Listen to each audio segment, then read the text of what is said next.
Welcome back to Lairdall's booth at the National Patient Safety Foundation Congress being held at the JW Marriott in Austin, Texas this week.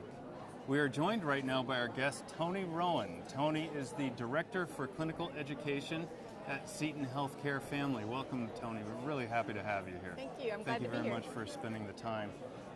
We've been introducing this with just talking about the number of people here, over 1,000 people who've come to this conference just to focus in on patient safety. Many of them represent continuous quality improvement. We've got risk management here, and it's nice to see educators like yourself who are here, especially someone who's familiar with simulation and the power that simulation can have in improving patient safety. Tell us a little bit about your background in simulation and your background at Seton, please. Sure. So I run an RN residency program as well as orientation programs for the healthcare system, and we use simulation in all of them, whether it's introducing them to new equipment or to working as a team. We just find it, helpful to building competence, shortening the time to competency. So it's a powerful way to connect people. And how long have you been there? What's been sort of your journey to get to where you are at Seton? So I've been with Seton now for almost 9 years, and we opened up the Clinical Education Center at Brackenridge with Buffy Allen, and so we have one of the world-class simulation centers, and of course lots of Lairdall products there. And every day it's helping to change lives. Barely a week goes by where they might run a code situation in the sim lab, and then the next day on the floor they have a code, and we'll hear the story about, the simulation just helped me feel ready to do it. And so it happens all the time. There was a situation one time that the ER team and EMS team had practiced a disaster together, and sure enough there was sadly, a car accident, lots of casualty. And they talked about how that simulation helped them to save lives. Isn't that wonderful? And I love to see when EMS and hospitals are working together. I started out being an EMT when I was 16 years old as a volunteer. And walking through that door, I was very lucky because in my community, the hospital really embraced EMS and there was a great partnership. Sometimes walking through that door can be a little challenging, and that's where the first patient handoff occurs, right? Yeah. Between EMS and the hospital, and it's a critical handoff. Right. Well, and I think it's somewhat true for any clinician walking through those hospital doors the first time to provide care. Sure. And so whenever you're able to give them practice situations to do it without the patient involvement, so it's safe to, have the mistake, and it's safe to walk through, okay, what is all of the equipment? Who's all of the team members involved? It just helps. What in your opinion makes your approach to simulation unique? Every hospital has certain nuances and a certain approach that works for them. What makes yours unique? We do have some unique features. I think that most hospitals do. We do some task training through simulation, some case scenario through simulation. But one of the things that we are continuing to work on is a very immersive simulation experience where we have our new graduates go through 4 different phases and to the very best of our ability, make it as realistic as if they were practicing on the floor. So the number of patients that they would be normally caring for, the various disease processes that they might have, getting interrupted, having to deal with a physician, a family member coming in unexpectedly. So we're always, Sure. Really introducing different things. Our hospital, of course, our mission is to serve the poor and the vulnerable as well as the entire community. So we do simulations where you have a homeless patient, and what is it like to interact? So not only building technical skills, but building the very important soft skills that make caring, that it feels good and it helps you heal. Right. So maybe that's part of what makes it different is we really look for that holistic approach, creating situations so that you're practicing how not to get distracted. There's so many things to think about as a clinician today, and there's so many medications, so many tests that being run. ICD-10 and Exactly, and all of the computer technology. So putting them in a real life environment and then creating those distractions and seeing how they manage through it so that they can see, I can manage through this. And this is how I keep the patient and the team safe. that's a great approach. That's wonderful, and very inspiring. From your perspective, in looking at healthcare as a whole, what are, in your opinions, the big obstacles to improving patient safety? And I'll first cite some statistics for our viewing audience. 400,000 people are estimated to die each year in American hospitals, in spite of the best possible intentions and the best efforts, due to medical error. We have 1.5 million people being injured due to medication errors, and 1.7 million acquiring hospital-acquired infections. 9% of all births being associated with some form of adverse event.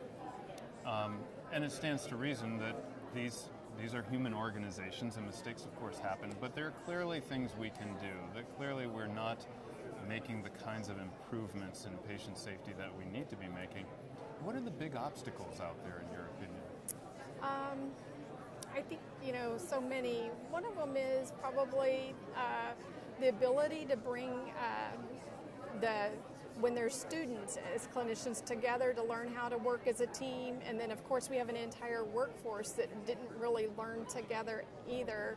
I think Gawande, I'm probably not saying his name correctly, talked about, used to there was only a couple of people involved in a patient's care, and now, it's several people. So being able to train together as teams, the communication, maybe the complexity for sure. We've also, talked about how complex the care is on our inpatient floors. The other day I was looking at surgery. Surgical services is where there's a shortage of surgical services nurses, and to train in that area partly is due because it's so complex to be exposed to so many different types of surgeries. There's so many things we can do today. And so for them to be able to be competent in the regularly scheduled ones, but take call for those unexpected things. So lots of challenges. You mentioned something very interesting, and that's, I'm going to paraphrase, but it's how people initially train can be very different. How a nurse trains compared to how a doctor trains is very different. And they're not even training side by side, right? So now we have people that, before they've even entered their employing organization, have already been siloed, in a sense. Correct. How have you used simulation to bring those very different groups of people together who have to function as a team, who haven't necessarily had that experience of being trained yet to function as a team?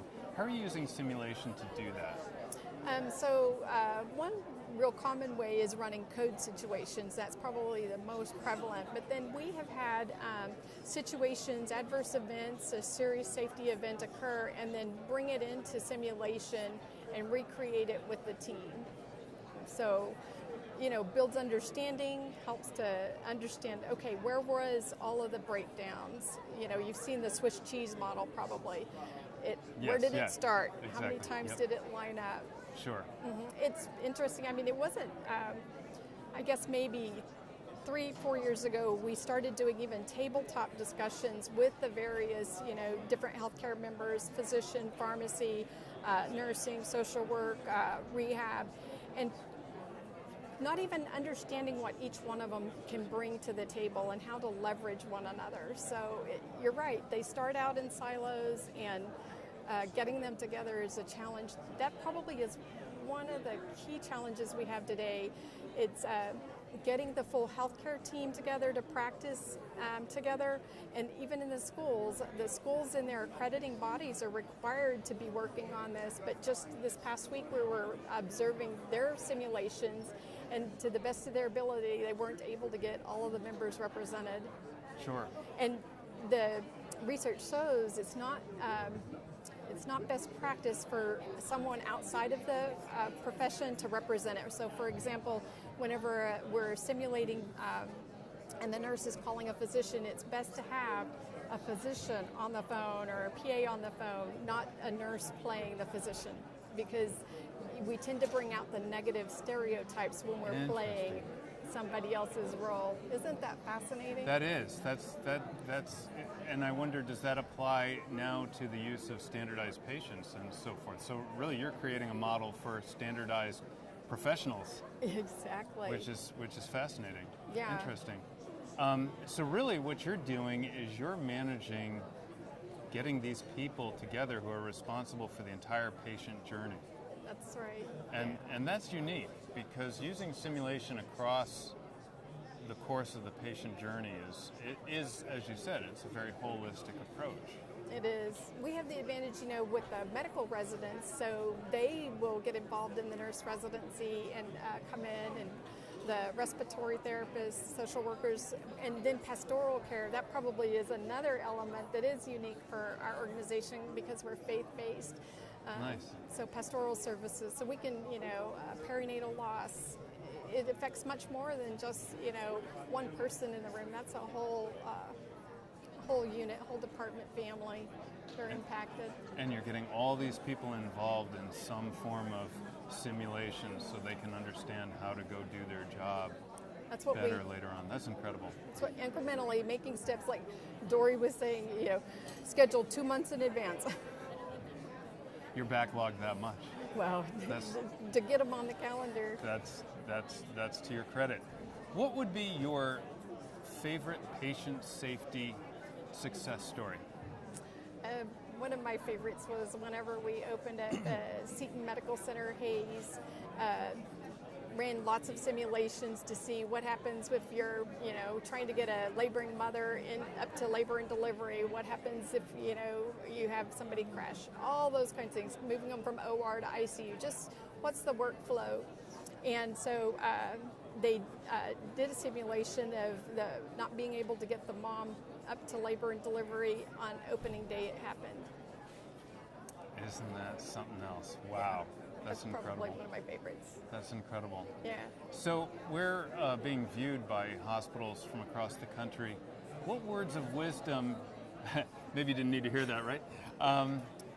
What words of wisdom would you have for those that are trying to get simulation to the next level and really hone in on improving patient safety? Even starting small has value because bringing the people around together to work on it. So don't be afraid to start small. There's lots of resources. Even just reaching out to our Laredale representatives have been so helpful to us. We're now doing RQI. Nice. So that would be another thing to explore, a simple way to get simulation in your hospital. So if you haven't heard about RQI, I'd go Google that. But yeah, start small. It doesn't have to be big to get started. That's terrific advice. That's awesome. So we've been joined by Toni Rowan, Director for Clinical Education at Seton Healthcare Family. Please stand by for the next few moments while we tee up our next guest here at the National Patient Safety Foundation Congress 2015 from Austin, Texas.